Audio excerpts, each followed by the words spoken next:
ربنا على النور المبين أحمد المصطفى سيد المرسلين وعلى آله وصحبه أجمعين وعلى آله وصحبه ajma'in. Mudah-mudahan dengan berselawat dosa-dosa kita diampunkan Allah, dinaikkan derajat kita di hadapan Allah, didapatkan kemuliaan, kebaikan-kebaikan, beramal soleh sesuai dengan janji Rasulullah sallallahu alaihi wasallam, man shalla alayya salatan, siapa yang berselawat kepadaku satu kali, sallallahu alaihi biha asyra, Allah balas 10 kebaikan, wa huttat anhu asyra sayyi'at, dihapuskan 10 kesalahan, wa rufi'at lahu asyra darajat, dinaikkan 10 derajat tingkatan kemuliaan. Ternyata sekarang sudah jam 9. Tadi saya mulai tausiah jam 8. Begitu saya cerita, nyampaikan ini, ngomong, lihat jam, udah jam 9. Ternyata ngomong di depan orang yang hatinya khusyuk itu nggak terasa 1 jam.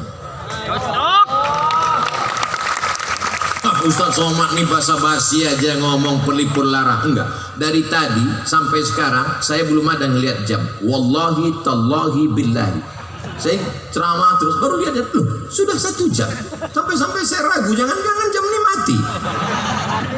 Ternyata kalau kita ngomong, orang hatinya terbuka, kita menyampaikan juga cair, tak terasa.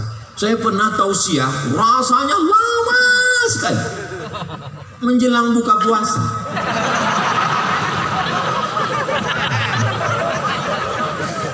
Tapi memang tadi bacaan Fatihahnya banyak sekali. Untuk Kiai Isbat Al-Fatihah, untuk Kiai Abdul Hamid Al-Fatihah, untuk Kiai Baydawi Al-Fatihah, untuk Mbah Khalil Bangkalan Al-Fatihah, untuk para habaib, para ulama Al-Fatihah. Kenapa? Tidak ada tempat kita bersandar kecuali kepada loh, Ustaz katanya kepada Allah, kenapa mesti kepada tadi hamba Allah itu? Oke. Suatu ketika Khalid bin Walid kehilangan pecinya. Peci saya mana? Peci saya mana? Peci saya mana? Lalu kemudian sahabat mengatakan, peci kan banyak jual di pasar, kenapa sibuk nyari peci? Bukan pecinya, di dalam peci itu ada rambut Rasulullah sallallahu alaihi wasallam. Pertanyaannya, kenapa nggak langsung aja ke Allah? Kenapa melalui rambut Rasulullah? Asma binti Abi Bakar, kalau anaknya sakit, dia ambil qirbah. Qirbah adalah kulit kambing, tempat air minum. Karena waktu itu belum ada lagi tempat air minum canggih seperti sekarang. Kulit kambing dijahit, setelah itu diisi air, lalu kemudian bekas minum Rasulullah SAW itu dituangkan air, diminumkan kepada anaknya. Kenapa nggak langsung aja kepada Allah? Ya Allah, sehatkan anakku, nggak perlu pakai qirbah, ini bid'ah, wa kullu bid'atin dhalalah wa kullu dhalalatin finnar. Ketika Nabi Yakub menangisi anaknya Yusuf, Nabi Ibrahim alaihissalam punya anak namanya Ishak. Ishak punya anak laki-laki namanya Yakub. Yakub punya anak laki-laki namanya Yusuf. Yusuf punya saudara namanya Yahuza. Keturunan Yahuza disebut dengan Yahudi. Jangan diterjemahkan, nanti saya nggak bisa masuk ke Palestina. Ketika Nabi Yakub tidak bisa melihat karena menangis setiap pagi, petang, siang dan malam, kehilangan seorang anak buah hati belayan jiwa.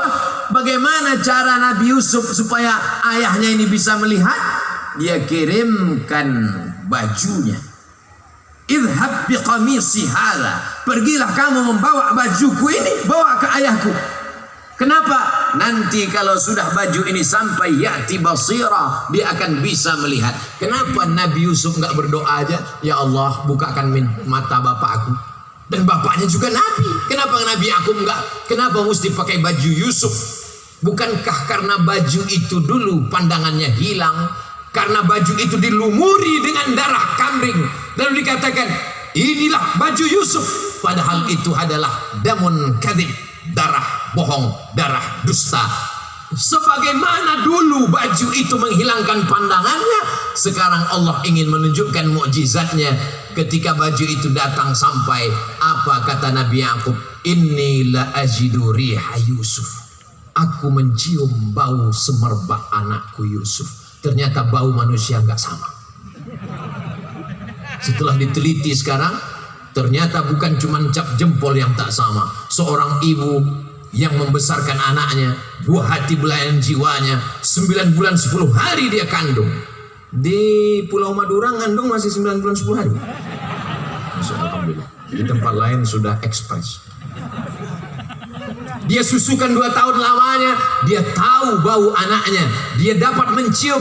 Inilah ajidu riha Yusuf. Ketika baju Yusuf datang dia cium, lalu kemudian terbuka matanya. Kenapa tidak langsung berdoa kepada Allah? Melalui wasilah orang-orang soleh.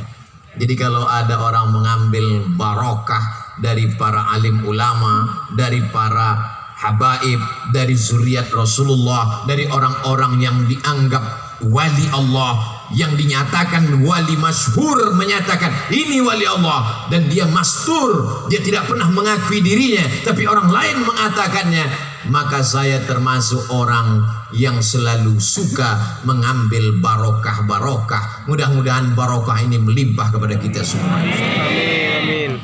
Di mana kita bisa dapatkan itu? Di dalam kitab kuning. Idza matal insan, kalau manusia mati, begitu dalam Sahih Muslim. Tapi ada juga yang meriwayatkannya idza mata ibnu Adam. Enggak apa-apa, karena memang kita semuanya adalah anak Adam. Yang tidak keturunan Adam berarti keturunan monyet, menurut Charles Darwin. Idza matal insan, kalau manusia mati, inqata'a, putus. Lalu setelah orang meninggal ada keluarganya ngaji. Bismillahirrahmanirrahim. Yasin wal Qur'anil Hakim.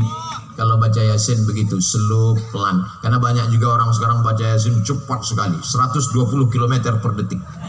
Assalamualaikum fayakun turja'un. Datang orang membacakan hadis, idza matal insan, idza mata ibnu Adam, inqata'a amaluhu. Jangan bacakan lagi karena sudah putus. Yang putus itu apa?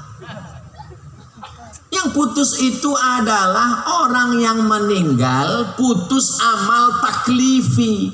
Orang meninggal nggak wajib sholat, orang meninggal nggak wajib puasa, orang meninggal nggak wajib bayar zakat. Maka kalau ada orang nggak mau sholat, nggak zakat, nggak puasa, maka dia mesti.